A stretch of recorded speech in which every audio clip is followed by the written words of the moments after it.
In that case, we can work out that the allele frequency in the controls is a function of the odds ratio and the allele frequency in the cases.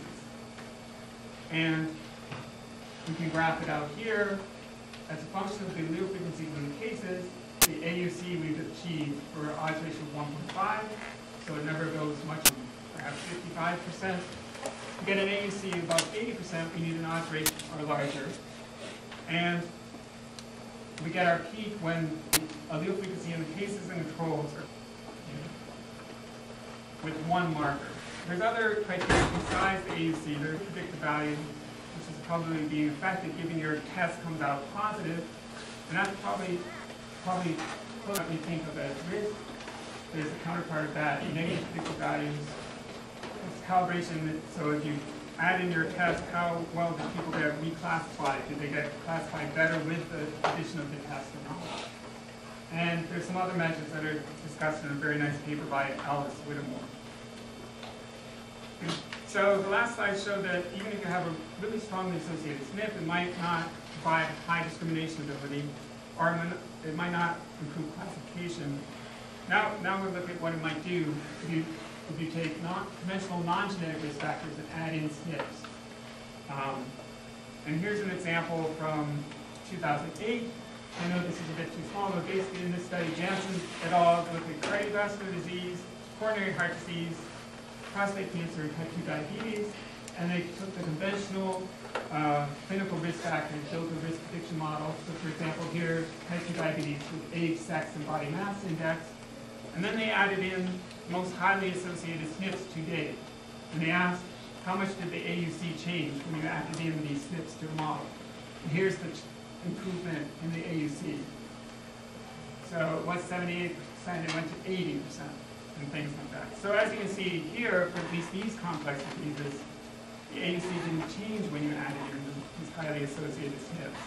And there's a much more recent example from breast cancer published in the New England Journal of Medicine, where a fairly large study with 5,500 cases and nearly 6,000 controls. And they started with the traditional risk factors and then added in the 10 common genetic variants. And the AUC went from 58% to 61%. So we've done all this work, we found these genetic variants, you add them in, they don't really improve. By this metric, they don't improve classification. Why might that be? Well, Janssen and all have this explanation, which makes a lot of sense to me, which is if you wanted to predict coronary heart disease, and you've measured some intermediate things such as blood pressure, cholesterol, and type 2 diabetes, and that's in your risk model, then adding in genes that influence these known intermediate risk factors probably won't improve your classification ability. If those actually, if these things already account for the effect of the gene. Whereas if you add in a risk SNP that influences an unmeasured intermediate factor, then that probably should improve the risk model. That makes sense to me. Now, what do we do? How do we do in our own data? Well, we start and build a model with sex, age, and smoking. We have an AUC of 66%.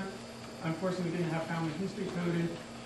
And then if we add in our 3 most associated SNPs, we bring up the AUC to 82%, which compared to what we've seen for these other complex diseases is a dramatic improvement, suggesting that the SNPs that we've measured aren't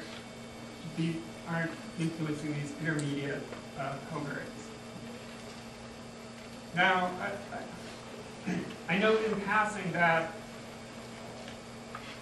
a busy physician in our current medical system might prefer to order a genetic test because it might be faster than gathering all the normal non-genetic risk factor information, and it's not subject to recall bias.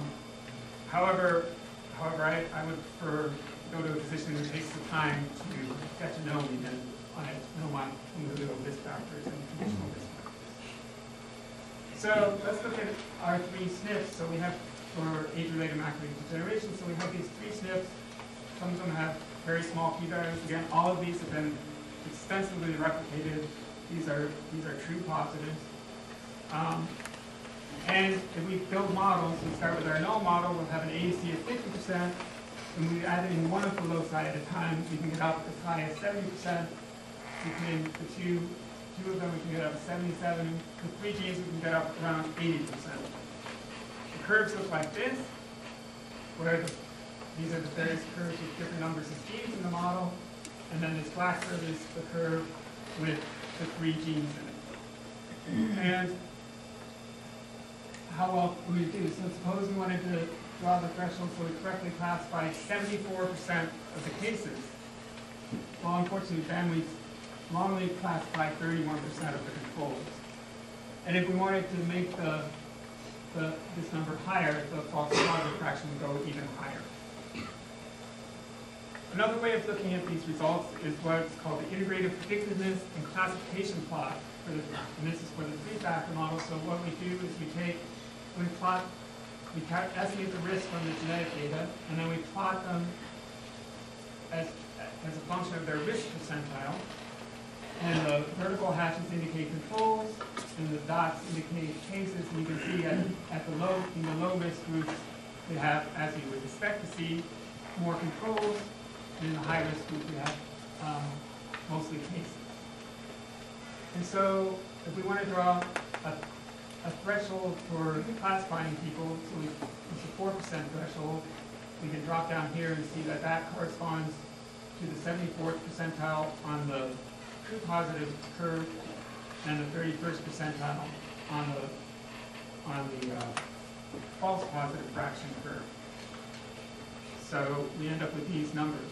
Now those numbers are a little abstract. Let's look at what they might look like in an actual population. So suppose we started with 1,000 people, assumed a prevalence of 5.5%, which is more or less realistic depending on which age group you're in. So if the prevalence is 5.5%, 55 people would be truly cases.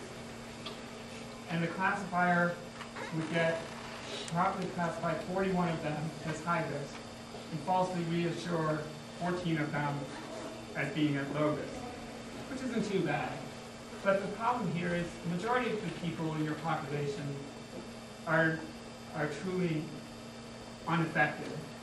But the test will falsely alarm 31% of them, 293 people to be falsely alarmed. Which seems like a large number of people to alarm. Now, the other thing to point out here is, if we want to look at the positive predictor value, probably effective given that the test is positive, we've actually enriched this sample from the 5.5%.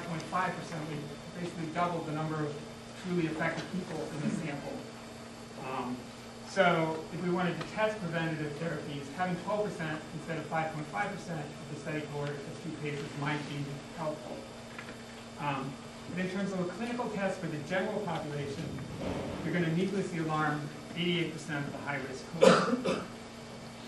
So maybe we want to make the risk threshold higher, so let's not alarm someone unless their risk is about 25%. Well, that will bring the false positive fraction down, but it also markedly drops the true positive fraction. So now if we do the same sort of thing, out of our 1,000 people, we're only going to misclassify 47 of the truly unaffected people as high risk. But it doesn't work too well then in terms of classifying truly affected people as high risk. Most of them will be told they're low risk. Now, again, we can still do the enrichment. So in that, the enrichment is basically doubles the percentage of people in the high risk group who are truly affected, depending on your prevalence assumptions. So we go from 15% to 30%, from 5.5% to 12%, and 1.5% to 3%. Okay, so we're just sort of doing this rough thing of trying to classify people into high risk and low risk groups. We're going to alarm too many people, I think. But another issue is, well, what do we have well-calibrated risk estimates? They might be useful in making healthcare decisions.